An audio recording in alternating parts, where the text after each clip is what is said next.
MLA ಮನೆ ಹತ್ರ ಜನ ಸೇರ್ತಾರೆ, ಸೋತಿರೋರ್ ಮನೆ ಹತ್ರ ಏನಿರುತ್ತೆ ಅಂತ ಪ್ರೀತಿ ಇರುತ್ತೆ.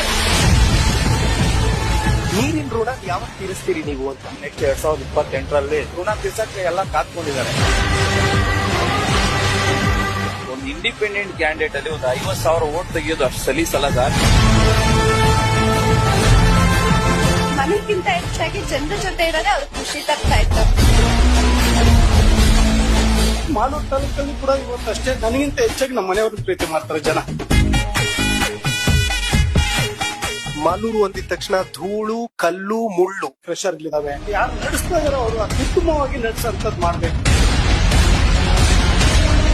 ನಿಮಗೆ ಮೋಸ ಮಾಡಿ ಇನ್ನೊಬ್ರು ಕ್ಯಾಂಡಿಡೇಟ್ ಟಿಕೆಟ್ ತಗೊಂಡ್ ಬಂದ್ಬಿಟ್ರು. ಒಬ್ಬರನ್ನ ನಂಬ್ಕೊಂಡ್ರವ್ರು ಕೈ ಕೊಟ್ರು. ನಮ್ಗೆ ಯಾರು ಮಿಸ್ಲೀಡ್ ಮಾಡಿದ್ರು ಅಂತ. ಪ್ರಭಾವಿ ಮುಖಂಡರು ಸುಧಾಕರ್,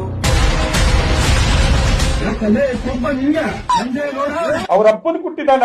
ಈ ಇಬ್ಬರ ಗುದ್ದಾಟ ನೋಡ್ತಾ ಇದ್ರೆ ಬಹುಶಃ ಕ್ಷೇತ್ರದ ಜನಕ್ಕೆ ಒಂದು ಕನ್ಫ್ಯೂಷನ್ ಕ್ರಿಯೇಟ್ ಆಗಿರುತ್ತೆ. ಎಲ್ಲೋ ಒಂದ್ ಕಡೆ ಪಾಪ ಟೆನ್ಷನ್ ಜಾಸ್ತಿ ಆಗಿರೋದಕ್ಕೆ ಪ್ಲಾನ್ ಮಾಡಕ್ ಆಗ್ತಿಲ್ವಾ ಅಂತ ಶಾಸಕರಿಗೆ. ಮುಂದಿನ ಚುನಾವಣೆಗಳಿಗೆ ದುಡ್ಡು ಮಾಡ್ಕೊಂಡು ಹೆಂಗ್ ಹಚ್ಚೋದು ಅಂತಾನೆ ಚಿಂತೆ ಆಗಿದೆ.